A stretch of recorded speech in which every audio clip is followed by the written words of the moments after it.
Assalamualaikum warahmatullahi wabarakatuh. Perkenalkan, nama saya Nada Aulia dengan NIM 21020025.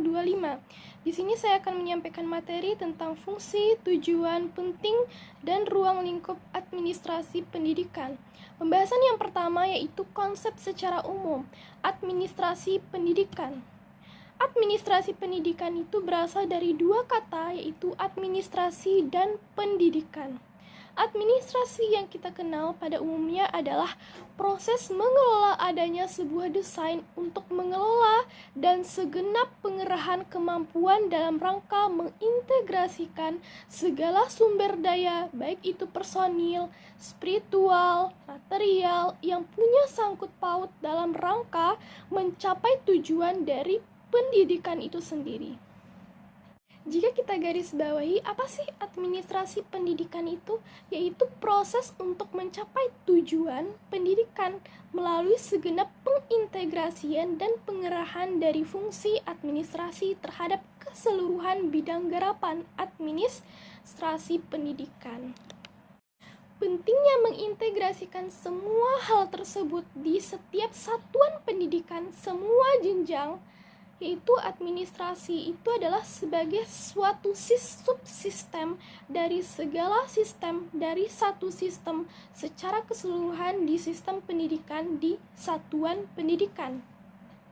Jadi proses pengolahan manajemen itu sekurang-kurangnya minimalnya ada 4 hal yang kita kenal dalam fungsi manajemen, yaitu istilahnya adalah POAK, yaitu planning, organizing, actuating, dan controlling. Jadi semua sumber daya dan garapan itu direncanakan sedemikian rupa lalu diintegrasikan secara tepat. Kemudian pembahasan selanjutnya yaitu tujuan administrasi pendidikan.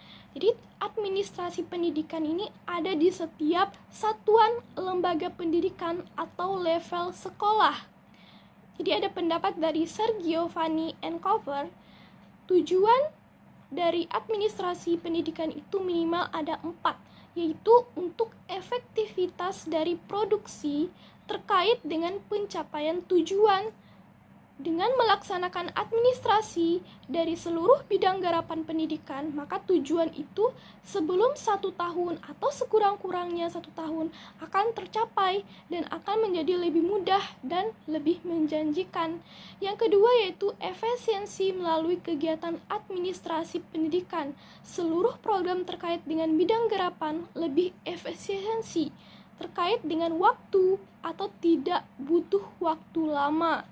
Jadi ketika dibandingkan tanpa melakukan manajemen yang baik, tanpa melakukan kegiatan yang terstruktur terkait dengan bermacam program nilai dari rencana sampai kontrol terhadap segala hal, semua bidang garapan, akan mustahil efisiensi itu bisa diwujudkan. Lalu yang ketiga adalah kemampuan menyesuaikan diri. Bisa dari bidang garapan. Bidang garapannya contohnya adalah administrasi kurikulum. Jadi ada orang pernah bilang ganti menteri, ganti kurikulum. Jadi secara politis ketika si A menjadi menteri, apa yang akan dikenang oleh orang lain ketika saya jadi menteri, maka minimal satu gawean terbesar adalah terkait dengan kurikulum pendidikan harus dirubah sehingga orang bisa mengingat, oh si A pada zaman ini kurikulum dibentuk dan diperbarui. Jika dilihat dari kurikulum di awal sampai sekarang, manifestasi tidak berubah. Tapi dengan perubahan yang muncul banyak sekali biaya, produksi, dan anggaran pendidikan yang harus dimanfaatkan dalam konteks pendidikan. Bisa jadi lebih baik, bisa jauh lebih baik, bukan mengkerdilkan. Tapi setiap perubahan-perubahan yang dibawa oleh beberapa menteri sebelumnya, kemudian menyesuaikan diri dalam tuntutan industri tersebut. Lalu kita harus menyesuaikan diri dalam tuntutan industri, tuntutan pasar. Jika di kuliah, sejumlah mata kuliah yang harus diselesaikan oleh mahasiswa sebenarnya lebih jauh dari sekedar menyelesaikan. Tapi apa eksperimen-eksperimen yang sebenarnya bisa dilakukan atau diterima oleh peserta didik? Kemudian menyesuaikan diri dalam konsep tuntutan pasar, tuntutan industri. Kalau di perguruan tinggi, lulusan ini nanti dimintakan jadi apa? Pasar menghendaki apa? Jadi bagaimana perguruan tinggi ini mengali kurikulum itu sehingga soft skill atau hard skill yang diperoleh oleh manusia selama proses pendidikan bisa terjadi. Sehingga ketika lulus industri, pasar memang membutuhkan dia. Sehingga lapangan pekerjaan bukan jauh hal yang menakutkan, bukan lagi hal yang menakutkan untuk dicari dan didapatkan. Jadi bukan hanya sekedar akumulasi pikiran dan keegoan sekolah atau pendidikan.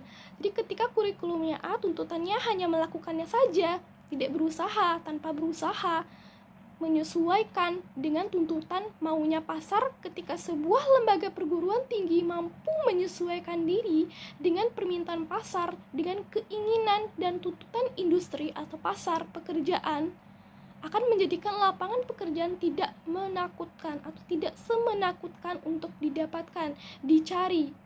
Sehingga wisuda hari ini yang sudah lulus, mereka sudah punya gambaran industri yang membutuhkan fresh graduate untuk diserap menjadi pekerja produktif di bidang mereka. Jadi begitu gampang dan begitu tidak menakutkan lagi ya untuk menerima lulusan yang ada, dan inilah salah satu tujuan administrasi pendidikan dan itu sudah disiapkan secara matang. Balik lagi ke fungsi manajemen. Jadi minimal ada 4 kegiatan yang muncul di dalamnya. Yang pertama itu ada planning, organizing, actuating, dan controlling. Jadi semua program kegiatan terkait dengan keseluruhan bidang garapan administrasi pendidikan yang ada di sekolah itu dimulai dengan rencana dulu dan diakhiri dengan kontrol. Ya, jadi kita bahas sedikit tentang 4 kegiatan atau 4 hal dari manajemen tersebut, dari administrasi pendidikan tersebut. Yang pertama itu adalah planning. Planning itu adalah proses mempersiapkan alternatif keputusan, baik kegiatan masa depan yang diarahkan kepada pencapaian tujuan dengan usaha yang optimal, yang mempertimbangkan kenyataan yang ada di bidang ekonomi. Kemudian ada istilahnya organizing, yaitu kegiatan di mana aktivitasnya berisi tentang menyusun dan membentuk hubungan kerja. Kemudian ada actuating. Actuating itu adalah pembagian tugas kepada para anggota. Kemudian ada namanya yang terakhir adalah controlling. Controlling itu adalah melakukan pengontrolan terhadap kinerja apakah sesuai dengan prosedur yang berlaku. Lalu kita lanjutkan pada fungsi tadi. Fungsi tadi itu adalah kemampuan menyesuaikan diri, itu yang ketiga. Lanjut dengan yang keempat. Yang keempat itu adalah kepuasan kerja. Jadi ketika setiap program pekerjaan dilandasi dengan rencana yang matang, action yang benar, program yang tepat, dilakukanlah kontrol. Semua akan berjalan sesuai yang diharapkan. Jadi ketika ada masalah, kita bisa temukan dengan si controlling tadi dan pengawasan tadi. Jadi tadi hasilnya persoalan akan jadi ditarik dalam perbaikan di masa depan atau dalam perbaikan di kedepannya nanti. Jadi ketika memilih di kehidupan yang lebih baik dibandingkan di kehidupan sebelumnya, esok akan lebih baik, dan hari ini lusa akan lebih baik dari hari esok. Lalu kita akan lihat tentang fungsi atau proses dari administrasi pendidikan. Jadi ada minimal 4 fungsi tadi ya. Itu secara singkatnya yang saya jelaskan. Yang tadi adalah sekarang adalah secara rincinya. Yang pertama yaitu planning. Planning itu adalah perencanaan keseluruhan pemikiran dan penentuan secara matang hal-hal yang akan dikerjakan di masa yang akan datang dan dalam rangka mencapai tujuan. Contohnya, Anda akan melakukan perjalanan ke satu tempat, maka jauh-jauh hari Anda sudah buat perencanaan tersebut, Anda sudah siapkan perencanaan tersebut, yaitu kapan berangkatnya, dengan siapa berangkatnya, menggunakan apa, lalu berapa lama, kemudian ada biayanya juga, dan sebagainya. Jika sudah direncanakan, yang akan terjadi nanti, atau hal-hal yang akan terjadi nanti, itu tidak akan lebih besar. Jadi melalui perencanaan kita punya solusi terbaik dengan mudah mencari cara-cara. Jadi kita ingin mengejar sesuai dengan standar yang tinggi, maka desainlah rencana sedemikian mungkin, jadi pekerjaan akan lebih terarah dan disiplin. Yang kedua yaitu organizing. Ya, selanjutnya adalah organizing. Itu proses keseluruhan mengelompokkan orang-orang di sebuah pekerjaan yang dilakukan oleh orang yang tepat. Karena dalam agama itu dinyatakan ketika sebuah hal diberikan kepada bukan ahlinya, maka tunggulah kehancurannya. Jadi harus disesuaikan dengan skill dan bidang setiap orang tersebut. Jadi skill dan setiap bidang orang tersebut itu berbeda-beda. Jadi ketika salah sasaran itu maka tidak akan baik-baik saja, atau dia akan perusahaannya akan hancur jika skill dan bidang itu ditempatkan pada orang yang salah. Lalu yang berikutnya adalah actuating. Actuating itu adalah pelaksanaan pembagian tugas kepada para anggota dalam menekankan langsung dengan kegiatan dan orangnya langsung kepada organisasinya langsung. Jadi aksinya apa? Aksinya adalah berusaha. Usahanya dibuat, tugasnya dibuat sedemikian rupa. Jadi ketika mahasiswa itu diberikan tugas, diberikan pekerjaan rumah atau pekerjaan di kuliahnya, itu dibuat sedemikian rupa. Jadi setelah tahap kita sudah di luar kendali, ya kita harus tutup dengan doa. Jadi doa itu adalah itu yang terpenting. Jangan usahanya saja tetapi tidak berdoa, tidak dilakukan dengan doa, gitu, dengan ikhtiar. Jadi yang terakhir yaitu controlling. Controlling itu adalah proses pengamatan dari pelaksanaan, yaitu dari keseluruhan kegiatan yang kita lakukan di organisasi. Dalam apa? Dalam rangka menjamin setiap pekerjaan yang kita lakukan itu sesuai tidak dengan rencana yang dibuat. Contohnya misalnya, kenapa nilai mata kuliah ini masih gagal? Apakah ada yang salah?